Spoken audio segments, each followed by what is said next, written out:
বন্ধুরা, আজকের আমি দেখাবো বেগুন গাছের পাতা হলুদ হয়ে যাওয়া, সেটা কিভাবে বাঁচাবেন।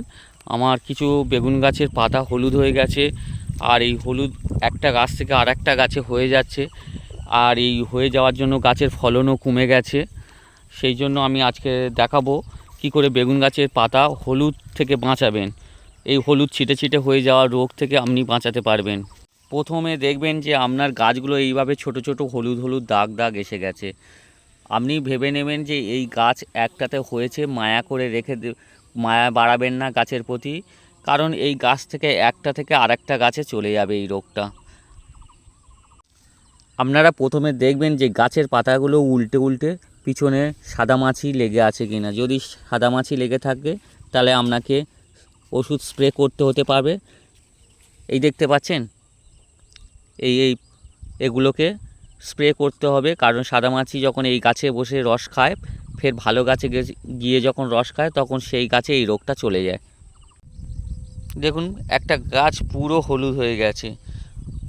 আমি কি করব, এই গাছটাকে পুরো গোড়া থেকে উবড়ে বাগান থেকে অনেক দূরে ফেলে দেবো, নাহলে আমার এই পাশের গাছে এই রোগ চলে আসছে। ছোট ছোট এই পাতাও আমি কেটে ফেলে দেবো।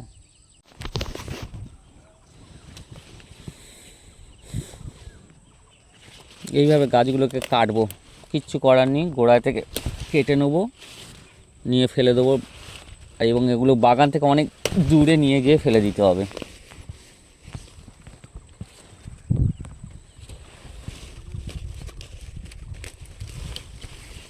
এই গাছটার প্রতি কোনো মায়া করবেন না,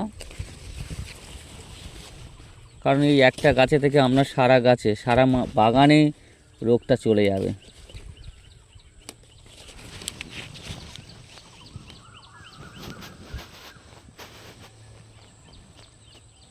সারা গাছে চলে যাবে, বাগান থেকে এই গাছগুলো কেটে ফেলে দিতে হবে।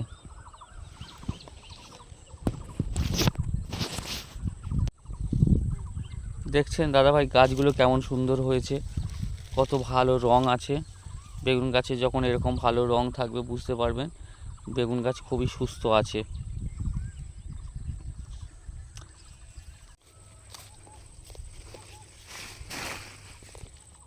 এইভাবে গাছগুলোকে দূরে, বাগান থেকে অনেক দূরে নিয়ে এসে ফেলে দিতে হবে।